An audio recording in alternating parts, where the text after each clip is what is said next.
Hey guys, it's Brian from Frontline Forward here. Thank you for tuning in. I think you're going to really enjoy the show this week. Myself and Ron and my Wonder Dog Max is here. We're going to be talking about complacency. We're going to be talking about things that are really near and dear to our heart, such as our family and what we need to do to face the challenges of the day. It's a fun show. We got a lot just packed into the 45 minutes, but thanks for tuning in. I hope you enjoy the show.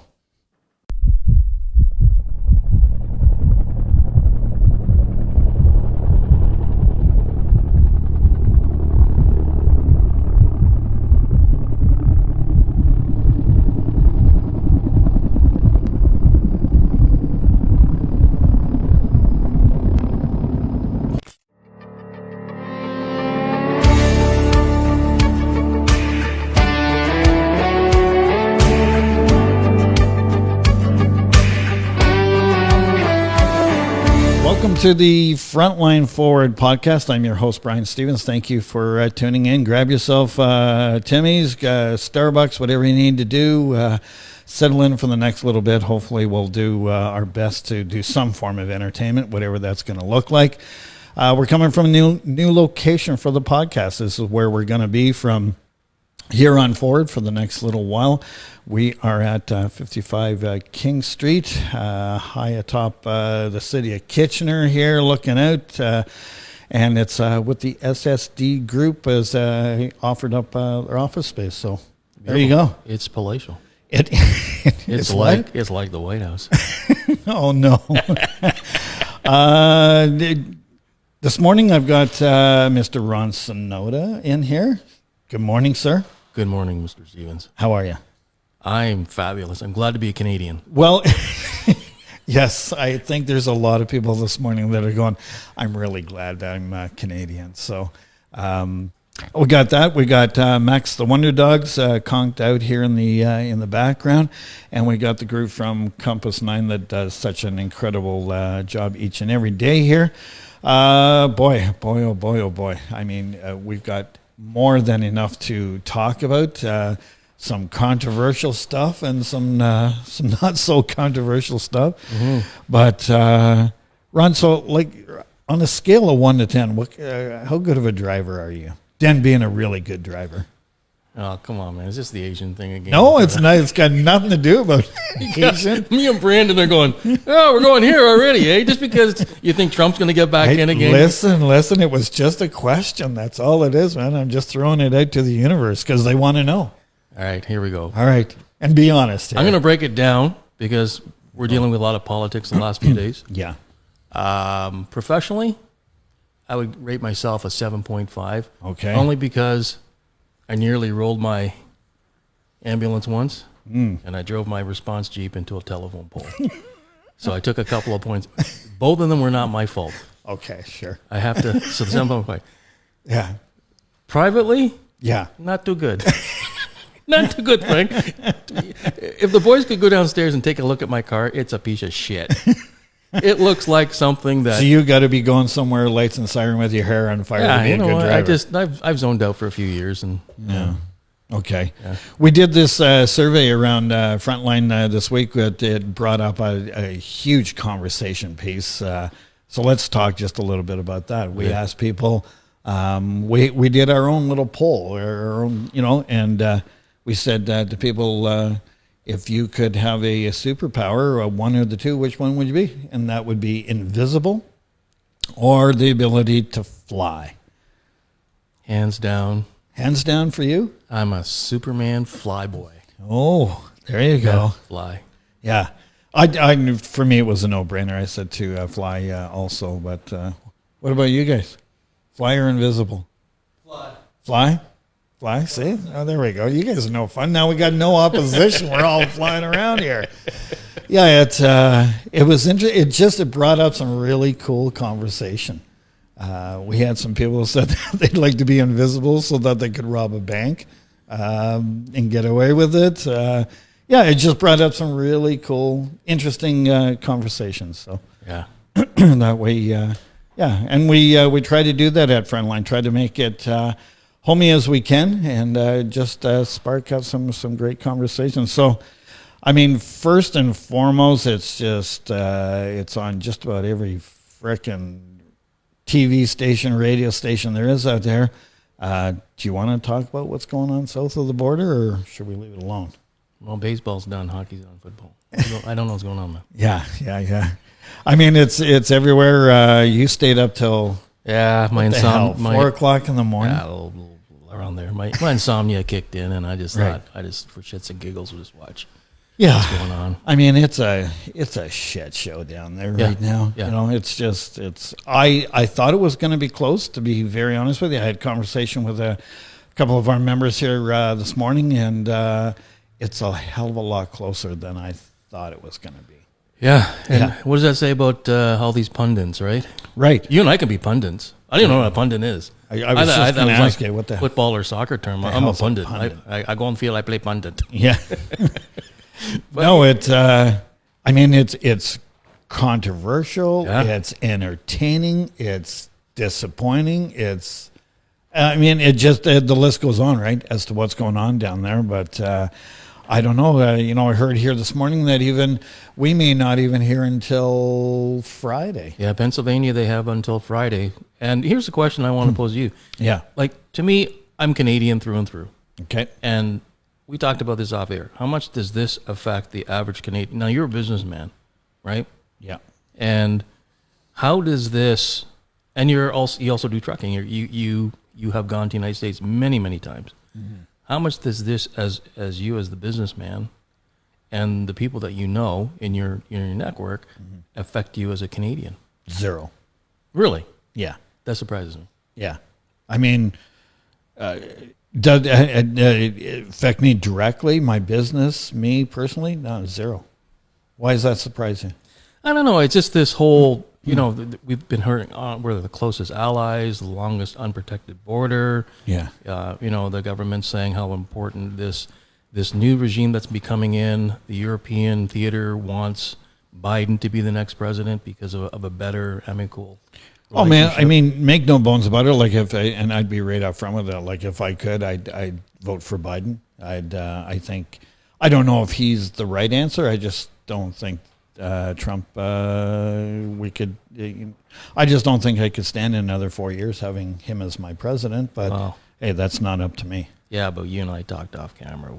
We think it's going to be Trump.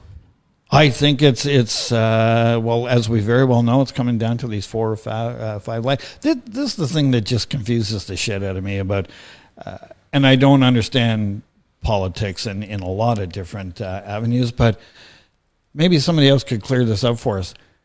If it all just comes down to the electoral vote, then why the hell are we out in the masses voting if it doesn't really matter? If all it just matters what the electoral vote at the end of it is, that's who gets to be president. Because they just keep going on that you got to have 270 electoral votes to be president. Yep. Doesn't matter what all the other numbers say. As long as you get that, you're president. So what does that say to the American people? Doesn't really give a two shits whether you vote for, just as long as the electoral vote comes in. Yeah, you look at I don't even know what the hell that is. Do you? Well, you have the popular vote, which Hillary Clinton won. Yes. She won the popular vote, but she lost the electrical vote, right? But what? Did I say electrical? Electoral vote. You did say electoral, yeah. But what is the electoral vote? Like, what is that? Well, from what I understand, and you're asking the wrong person, I'm just going to make shit up here. Okay. But, like, if you have, for example, I think Florida had, 38 seats or something like that? Yeah. That's what's available. Now, here's the problem. You have some states, like I think California New York City was 55 or something. Like there's certain areas of states that have a lot of dense population versus another state, but the electoral seats or the electoral votes are less. So you are voting for, let's say someone has 10 million votes, 10 million potential voters, but they only have 5 seats. And another one would have same 10 million, but 15 seats. And there's that where that's the difference between the popular vote and the electoral vote. Okay, this is like me sitting at a training session and watching somebody up at the front of the room go, like this, and me going, here's the PowerPoint. I don't know what the hell you're talking about, man. No, there's this difference between, and this is the argument. They're saying if you have a state with the same population as another state, but when you vote that state in, you get all those seats. And some seats with the same population have a different density of votes, 10, 15, 20. And that's what doesn't make sense to me. And it doesn't make a sense a lot of, they're actually talking about this yesterday. Maybe I was hallucinating because I was up till 4 a.m, but they were talking about that. There has to be a change. Yeah, man. So, I didn't answer your question. I just made shit up. No, you didn't. I could be a politician. I was going to say, you're a hell of a politician. Yeah. You never answered the question. I am not a crook. You just danced around a whole bunch of the I did. The shit here. But anyways, I mean, I don't know what the hell you just said. I don't have a clue. And I really don't understand, like I said, the electoral versus popular and all that stuff. All I know is that they're just reporting it's coming down to the last 4 or 5 states, and we may not know till Friday. So I guess we got a delay. I think Brandon and Tyson are busily going on their internet going, what's electrical vote? Yeah, they're looking it up right now so that they can look smart. Yeah. Electricians vote? Well, I'm a plumber. Yeah. Oh, well. You know what? We got to wait till, it looks like we're waiting till Friday. And even if we do go to Friday, the president that's in right now, Mr. Trump, that said last night that he won, he wanted the voting to stop. Stop it. Because he had won. Yep. So, well done. That was well done. And then he even says that come Friday, if he loses, he's taking it to the Supreme Court. He's going to detest everything. So maybe we won't have a president for another couple of years. Who knows? But anyways, to your original question, I really don't feel that it affects me in any way, shape, or form. I forgot about that. That was the first question we asked. Yeah, right? yeah. Okay. Yeah, there you go. What about you? It doesn't affect me whatsoever. I'm just glad that I live where I live. I'm glad I'm Canadian, and I'm very grateful. And yeah, I feel badly for the American people that I do know, that I've met. I know there's a lot of angst going on both sides of the fence, whether you're Republican or you're Democratic. Yeah. It doesn't affect me. I'm just grateful to be Canadian. So it's been kind of so we got the pandemic going on. We've got a little bit of, not too much here, but obviously in the U.S., a lot of civil unrest. We got the presidential race that's going on. And then, this week has been a crazy ass week. Mm-hmm. Sunday night, Ange and I were out at my mom's. I came home from dinner, and it was just lightly snowing in the air. And we wake up Monday morning, and we got a shit ton of snow all over the vehicles, and it's cold outside. Max and I slipped and slided all over the sidewalk going for walks. Yeah. Wasn't enjoyable, and so that's all over the place. And then we're sitting here today. It's sunny. It's going to be 15, and we're going to hit upwards of, say, high teens here for, the next 6-7 days. So you just got to say, go figure. Yeah. Go figure what's going on right now. It's all over the place. Yeah. Yeah. Are you a snow guy? I'm a 4-season guy. Are you? Hey, come on. I lived in a car and tent for so you're years. Okay with it? I love it. Yeah. I hate it. No? No, man, I'm done with it. I'm packing it in. Well, we got to resist starting. I know. This is the last, you know what? I know, but I think we should have already had our snowfall. That should have been it, and I'm done with it. That's just a harbinger. This could be winter for me. Yeah. Yeah. 15, 18. I love 4 seasons. Yeah. No, I'm not into it, so I know it's still coming, but I haven't got time for it. You got to embrace it, man. I'll embrace it. I got to bring you out snowshoeing or something in the wintertime. Oh, sounds like a lot of work. Halloween is come and gone. Yeah. Where were you? Down at your parents'? I was with my daughter, son and daughter, and we did the Halloween thing. And where's that? Down Stony Creek. Stony Creek. Yeah. And we got 20 people, almost 20 people. There you go. Yeah. But it was kind of cool. The one neighbor on the corner, he devised this huge tube, and the younger and the cuter the costume, the more candy came down the tube. It was pretty funny though. There's a couple older people. You can say, "Hey man, I got 2 candy." Yeah. And then hear this little kid come up, and there was like a truckload of candy coming in this kid's bag. And he had a video screen. He was showing like a couple of Halloween movies. It was great. Like a cement truck with the no, I'm chute? serious. If you look at this chute, I could have slid you down that. Yeah. It was that big. It was fantastic. That's awesome. Yeah, it was great. Awesome. You know what? I like Halloween. I really enjoy it. I look forward to it. Angie and I lived in our previous home, the home that we built. We're in that neighborhood for 25 years, so we knew everybody.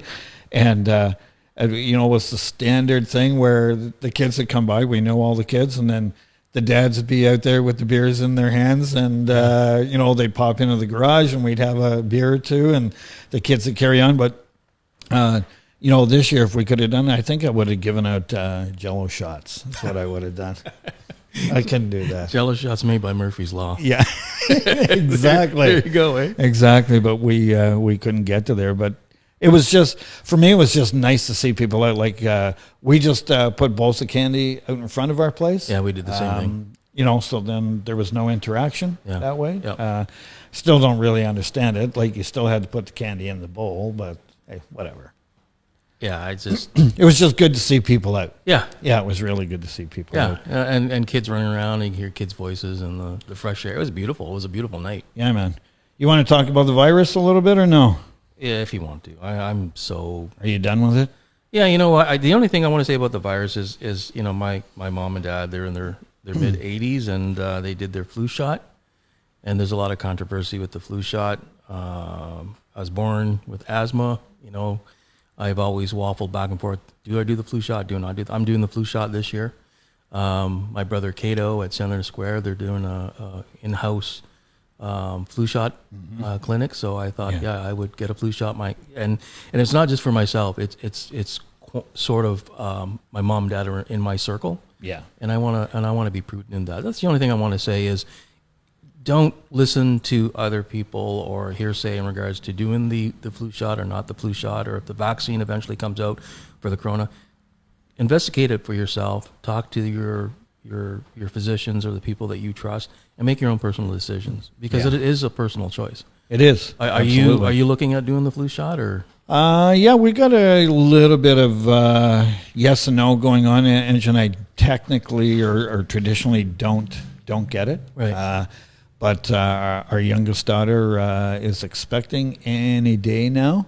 So there has been that just looming over our heads as to whether we should, just for that case. So, I mean, we might, we'll see.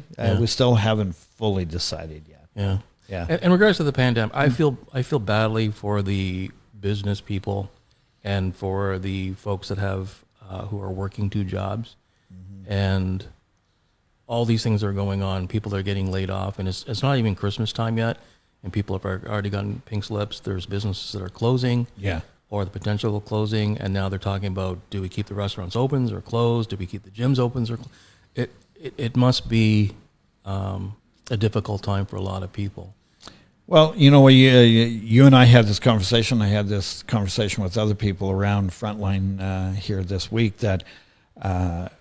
And this is just my statement. So if people fall off their chairs right now and start throwing stuff out the windows or trying to find out where the hell are those assholes, I'm going down there. This is just my statement. So, relax. The whole thing, we've put all these restrictions and these guidelines and these closures, and people don't really give a shit. For the most part, they don't. So my philosophy is, and again, it's just mine, I think we just need to stop. I really do. I think we just need to. It's going to put a hell of a taxing onto our already taxed out healthcare system. But I think we just need to relax. Educate, make people aware that they need to social distance.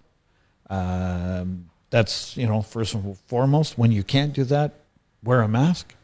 And outside of that, wash your hands, and wash your hands properly. We can say this 500 times. On the 501st times, people are going to go, well, why the fuck didn't you tell me that from the first place, right? But I think we've done that. We've let people know. We let people know that if you go out into large groups, close gatherings, lots of people, the chances of you getting sick are pretty big. And if you do get sick, and you take that home to your mom and dad, to your grandparents, to your aunts, uncles, to your kids, they could get sick too. And the inevitability here is that people can die from this thing. I think that's all we can do. Mm-hmm. I think we've done that. And I truly think that we just need to stop and just let this thing run its course. I mean, everybody's waiting for this miracle vaccine. I think that's so foolish. Well, we talked about Dr. Osterholm before. Yeah. And he just said 18 months. 18 months is not till the summertime. No, and you know what? We haven't found a vaccine for the common flu. No. So it's a crapshoot every year. So that's what this is going to be. We're going to get this whatever vaccine, and it's going to be a crapshoot too. Maybe you get it, maybe you don't. It's up to you whether you get it because, oh my God, you don't want to infringe on people's personal rights. Anarchy, I mean, dogs and cats living together. Oh my God, it's just chaos, right? I think this just comes down to, and again, my personal view, educate people, let them know, and then let them make their own decisions as to what they do and don't want to do. Had an interesting statement from a medic this week. Had a great talk with him in their Frontline while I was working out. And he said to me, you know, as far as he's concerned in the job that they do as first responders out there every day, he just said, we have to give the virus the respect it demands. And it's demanding respect right now. Mm-hmm. And if we don't give it that respect by not social distancing or wearing masks when we have to or washing our hands, then the consequences could be devastating. And I think that's just where we need to leave this thing be. Mm-hmm. I don't know. Yeah. Your thoughts? Well, You've got elderly parents. Yeah, and it's a grave concern. My dad is he thinks he's 20, and he loves being social, and he's a close talker. Yeah. And it's a great concern. It's just something that it's just respect. Well, it's just like that medic said to me. It demands respect. So either give it or suffer the consequences, whatever that might be. Yeah, and you talk about the paramedics and the police officers out there doing, and the healthcare workers doing the frontline work and the stress involved. We had the PSWs on from Allendale last time, and the stress that they live with every day. We have no idea. Yeah. Even though you and I are far removed from being medics. Yeah. We have an idea of what they're experiencing, but to actually do this on a long-term basis with no end in sight, that's the other part of this that is ongoing with everyone who's directly involved with out on the front lines. Mm-hmm. And that's who I feel for a lot. Is this whole thing you got going on, is that the start of Movember? Like, are you getting a start on it? You like that? Yeah. Well, I'm not saying whether I do or don't. Man, so are you getting a start or? Well, you know what? I consciously am aware of, like, our family's been devastated with cancer, and I've helped my cousin Wendy with her cancer run and marathons and stuff like that. So it is a conscious effort. It's also, I'm lazy. Right. It's as easy as doing the beer thing. Yeah. And being outside, I like hiking and walking, and your face is warmer. But yeah, it's. You don't do the Grecian formula thing. You just let it come in like it is. Yeah, just let it go. Yeah. If I go bald, I go bald. If I, you know what I mean? Like if I turn into like Sasquatch, I turn into Sasquatch. I don't care. Yeah, we had interesting little excitement go on in Breslau, the little hamlet that I live in, just outside of Kitchener here. My wife Ange called me, or we're over at Frontline, and she gives me a call, and she goes, Orange is landing in the park right behind our house. And I went, okay. Now, that's just me being the ass that I can be. Yeah. And I do, and I just go, okay. You've seen that thing land and take off about 1,000 times. And she goes, no, it's landing. It's on a call. I go, okay. And again, that's me just being that asshole that I can be. But it was exciting. We had a big car accident that happened on the main drag there. No, sorry, not a car accident. We had a fall from height. Oh. The crew come in and did their thing, and off they went. And like I said, Ange has seen that thing. She's been on board that aircraft, many times when we could do that, take family and friends out. But it was just, it really tugged at me and my heartstrings, because I can just, I know I'm all over the place here, but I had like coworkers, friends of mine that have businesses in that area that came running out to watch that thing land. And one was an automotive place that I take my vehicles to, and my truck was in getting repaired. And when I went in, the guy that owns the place, he goes, I was out there and I was watching that thing, and he goes, I'm just like, holy hen, I couldn't believe how those pilots got that into such a small little area. And he goes, and I watched the medics come out and do their thing and package up that patient, and then they took off. He goes, that was one of the most exciting things I've seen in my life. Mm-hmm. And it's just, it tugged at me from the aspect of, I went, holy shit, I wish I was there. Still, you still got that little tug. When you see and hear people talk of it that way, and again, me just, that can be that ass that I can be, I'm going, well, it's what we do. It's no big deal. No, it is a big fucking deal. Mm-hmm. It's a big deal for that person to experience what they have, and to have our system call in the air guys, and then the air guys come in and get them to the next step, and then the hospital staff to be able to do what they do. It's pretty incredible. It's an incredible service, but it just tugged at me from the aspect of, I wish I was there. And then I went, no, I'm glad I'm not there. So did you realize you were being an ass to Angie when? No. You just went to that spot. Just went there. You regressed back to the day. Yeah.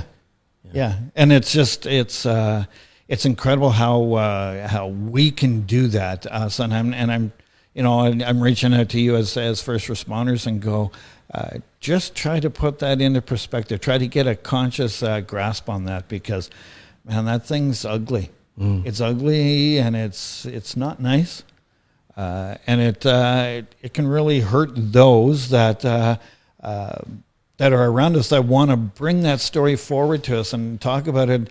And that, it's a big deal. That aircraft, when we landed that aircraft, and we put it in some of the most incredible spots that you could ever imagine. And, I remember the days of, I immediately went back to like tight landings, and the flight crew that I worked with for most of my career, or 99% of my career, were just incredible operators, drivers of that aircraft. And we used to get down to, whatever, it varied all the time, but we'd get down to 500, 300 feet, and we'd go to live mic, meaning that the mic was live from the back end to the front end of the aircraft. Now, for people that don't understand, you can isolate, because we don't need to hear what's going on in the cockpit, and they don't need to hear what's going on in the back of the aircraft with patient care. Yeah. So we'd isolate, right? Then we go to live mic, and we practiced this over and over and over again, that once we went to live mic, the only time you spoke was to have something in regards to the landing, nothing else. So we'd, make sure that we were buckled in. Captain would go, okay, we're going to live mic, doors open. So we'd open the doors. And for that last 300 to 500 feet, we were watching out the left and right side of the aircraft. And again, real important just to let people know, like, the only time we spoke was to say, did you see the sign on the right? Okay, big rock on the left. And the captain's response, or the first officer who was ever landing, would just acknowledge that and say, Roger, swing to the left, swing to the right, bring the tail forward a little bit. It was such a big moment. Mm-hmm. And then to get on the ground, we'd get out of that aircraft. We'd always, get out, grab our bags, exit the aircraft, and then walk up to the scene. We'd take our helmets off once we got outside of the rotor blades, put that down. First officer would come out, grab our helmets, bring back to the aircraft, and then within the first minute to minute and a half, we had hand signals to either keep the aircraft running so it's in flight, or to shut it down because we needed time. And to do all that get the patient back to the aircraft safely, get in there and get off the ground. Because the most integral part of any flight operation is takeoff and landing. Mm-hmm. And those are the most crucial points. But I'm saying all this, and I'm just setting it up so people understand that all was going on, and people are watching. You got to do crowd control. Not that we did it, but fire and police that were there are doing crowd control, making sure people are back a safe distance. But that's all going on, and you got a big moment with that patient. Mm-hmm. And I just went, yeah, well, that's what we do. That was such a bullshit answer on my part. So what are you going to say next time? What should you have said? I've reflected back on it, and I just go, yeah, that's pretty incredible what they do, right? And like I said, the businesses that come out, the people that I know come out, and they said, I can't believe how those guys put that aircraft in that spot. And I, not that I was rude or ignorant to them, but I just went, well, yeah, that's what we do. I should have went, yeah, it's pretty incredible what those guys and girls are able to do with that aircraft and get it, where it needs to be. And with the ultimate goal, only one thing, first and foremost, is safety. The second thing is to get that patient up and out of there and to wherever they need to be. So, yeah. Yeah, and you look at complacency at different levels.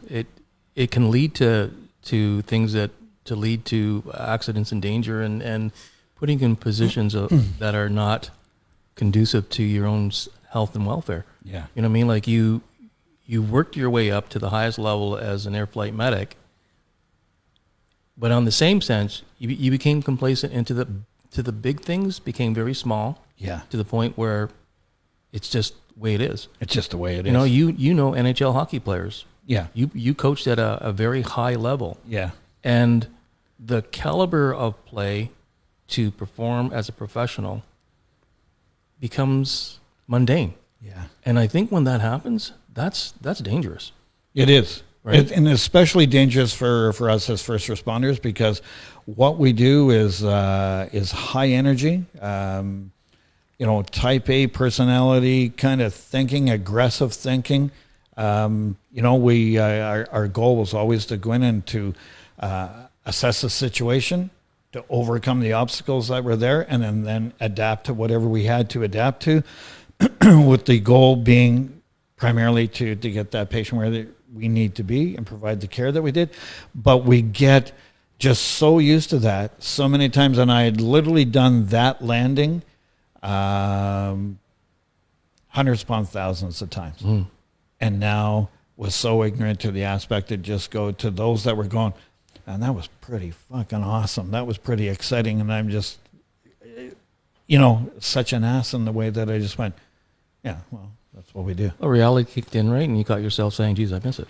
Yeah. And then afterwards, after it was all said and done, I was driving away, and I went, oh man, I miss that. Yeah. Miss that adrenaline Sure. rush. Yeah.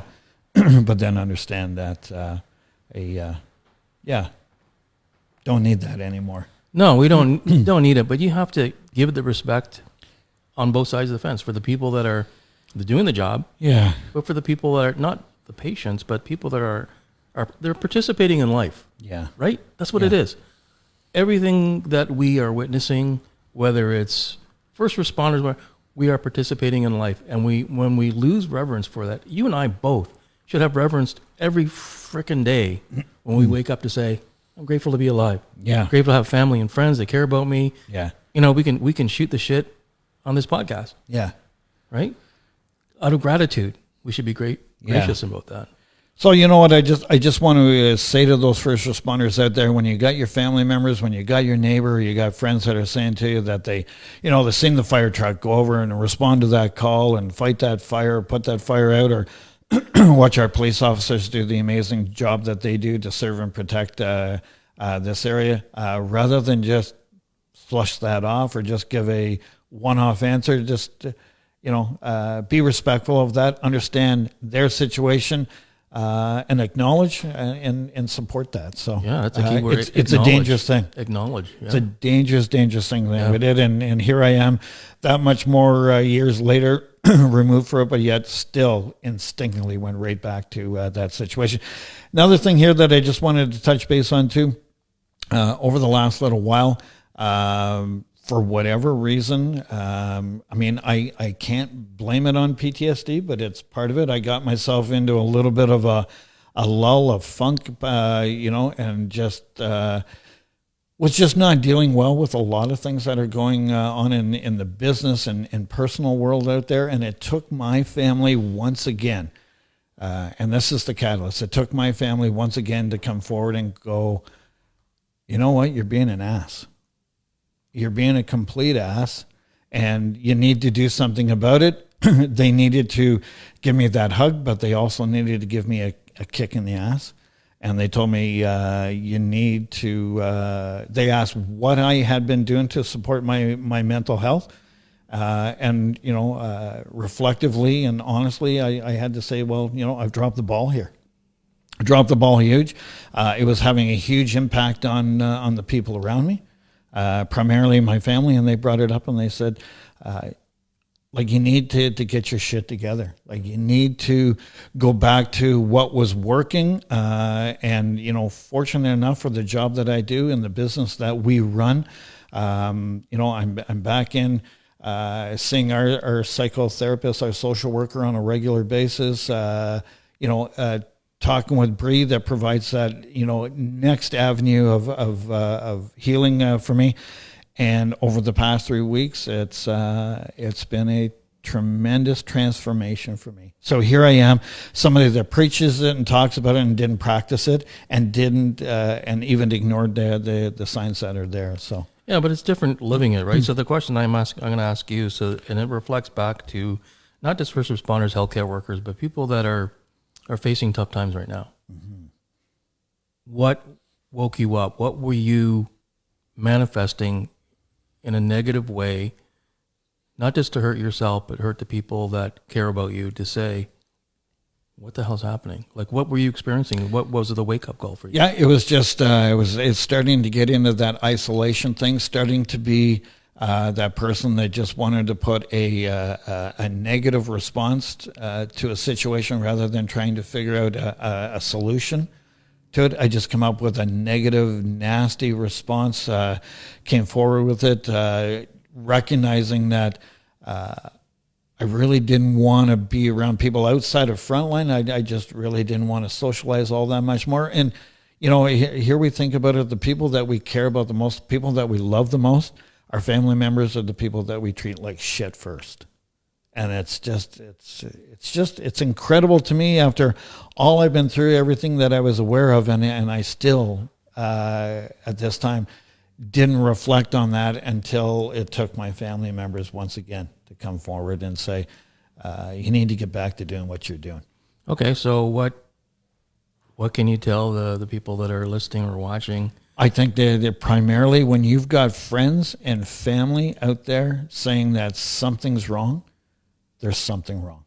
Not to ignore that, not to do the one-off, not to go, they want to talk to you about, I just seen the fire truck, I just seen the ambulance, there's pandemic stuff going on. So maybe a report of what's going on in the emerge with our medical staff, ICU staff, rather than have that quick little one-off response about, well, that's just what happens. It's like, wake up. Think about what you're about to respond and understand that the next words that are coming out are going to be pretty impactful to those around you and especially your family members.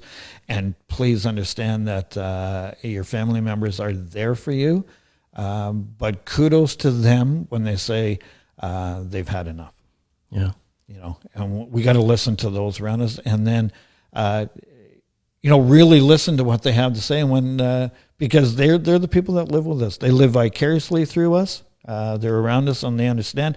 And, and we get to a point where then I get controversial with that. I want to fight with us, the fight or flight thing, right? So you decide that you want to fight with that. And then you realize all too quickly that you're being an ass here. And, so I'm just asking every first responder, it's tough times right now, really tough. Yeah. When you've got family members or friends that are identifying something, take that to heart and listen to them. Yep. Yeah, 100%. And then the other thing is do something about it. And that's what my family said. We don't want to hear anymore about excuses with this or that or this. Do something about it. So do you want to talk about the doorway thing we talked about off air? Yeah, that's where I was leading, but thank you. Yeah. You and I are sitting around there this week, and I get this all the time about people ask me, what is Frontline Forward? I mean, we're in the category of a wellness center from our business license. Mm-hmm. We've got a gym, we've got a yoga studio, we've got cycle classes, we've got all the therapists that we do. But really, the door slammed in my face, put it that way, a little pun there. But you and I were yakking, and I think really what is Frontline? Frontline is it's a doorway. Mm-hmm. And that doorway can take you to wherever you want to go, but you got to walk through the door. Yep. I can't make you walk through the door. You walk through the door. We'll see where we go from there. Yeah. Yeah. That's what that comes down to. But, thank you to the social workers, the psychotherapists, our psychiatrists, psychologists that do the work that they do. And to all of the first responders out there, find yourself a good one. Find somebody that you connect with, somebody that you can really be honest with and open. Because I'll tell you, when we're stuck, they really show you for who you are and what the people around you are actually trying to do, rather than you looked at in a negative way. Yeah, and the thing too is once you're brave enough for yourself to help yourself, they will let you know that you don't need to know all the answers. You don't need to fix everything. Yeah. You're not the solution, and you're not the hero. No. You're just a human being doing a blue-collar job, an extraordinary job, but you're just a human being. Yeah. And that's the humbling thing when you take away the facade of your helicopter or the ambulance or the police car or the fire truck, your bunker gear, your tactical. It doesn't really matter. You remove all that stuff, and you're just standing there in the eyes of you and your therapist, whoever type of therapy you're getting. That's where the healing comes in. That's the doorway aspect. Right. So you know what? To the family members out there, the husbands, wives, sons, and daughters, brothers, sisters of all our frontline workers, thank you for being who you are, and be brave. Step forward and tell them. And for all those first responders, stop letting your ego get in the way. Mm-hmm. Get out of the way of yourself. And speaking about bravery, I don't know if you want to touch on this. It's November 11th. It's coming. Remembrance Day. Yeah. And I see you showed me up by having your poppy on and showing me up one, but hey, that's all right. I'll get over it. Yeah. No, sorry. No, I just think it's an important thing. It is. Everybody's cocooned. Everybody's doing social media. The younger people are really big on their phones and TikTok and things like that. And just saying, if you're Canadian and you live in Canada, you have the right and the privilege to say, I'm not going to vote. I don't care. I'm not going to help out, whatever. But you don't have the right to say anything negative. That's what I'm saying. So wear the poppy, because the poppy, some people are against war. I'm not condoning war or whatever like that, but that's the reality. There have been wars. There are people that have put their lives on the line, men and women. They have died. They've sacrificed themselves for the freedom of speech and the freedom to be who you are. Mm-hmm. And that's what the poppy reminds me of. Mm-hmm. My parents are Japanese descent. During World War II, they were born Canadian. They lived out in British Columbia, but all the Japanese in that area were interned in war camps, and they lost their citizenship and recognition as Canadians. But not one of them hated Canada or hated what was happening to them. They didn't understand. My parents at the time were young, and I talked to them a lot about it. Yeah. But when I was young, they said, you need an education, you need to love your country, and you're Canadian. Absolutely. Get out there on November 11th and do your thing. Yeah, and just the 11th hour, the 11th day, the 11th month, just whatever you want to honor, your family, your friends, your country. Right. But just take that time to give reverence, because there's a lot of people, a lot of giants of the shoulders we're standing upon. We've talked about that before too. Yeah, for sure. And we take a lot of things, complacency again. We're talking about complacency. Yeah. And doorways. There's a lot of things that have happened to get us where we are today, and just to give that gratitude on that day. Awesome. We got, we're always trying to think of new things at Frontline, things to add to our the programs that we already offer. Yeah. We're heading down a path where hopefully we're going to be able to have this group on the podcast here, either for the next one or maybe the one after. It's a program that we're really looking hard at getting involved with, and that's the forest therapy program. Mm-hmm. That you're going to head out for us and run with this in conjunction with this group. We haven't finalized anything yet. But we're getting closer. We'll have that opportunity to talk about that for people that don't know. Please stay tuned. Watch that show. It's going to be a lot of fun. It'll really educate you as to what's going on. And just again, it's another tool for the tool belt, to face the challenges in which we're all facing. Yeah. So please stay tuned for that. We talked a lot here. We're coming down near the end of the show. The Compass 9 guys are going. It's time for them to leave. So I guess this is their stuff, so they got to take it. So we got to end this off. I just wanted to say a big kudos to my family. Love you with all that I have. Thank you for coming forward. Thank you for being honest with me and giving me that push, because every once in a while we need to continue to with that push to the first responders. Listen to your family and friends when they have something to say, because they're important. They're the biggest things, the most important things in our lives outside of our health. So thank you, sir. It was fun. Yeah, privilege and honor, man. Yeah. Max is conked out doing his thing. Yeah, he's right out of it. Yeah, he's out of it. To the Compass 9 guys, thanks for doing what you're doing. We've got a new little video that's about to go up on our website. You want to check us out, check it out. It's on the neuroptimal neural feedback, and it was all done by the Compass 9 Media Group in conjunction with some of our staff. Take a look. It's really, really good, and it should be up there shortly. Teach everybody out there. Thank you for watching. Have yourself a great day. Stay safe, stay strong, and we'll talk to you next show. Thanks.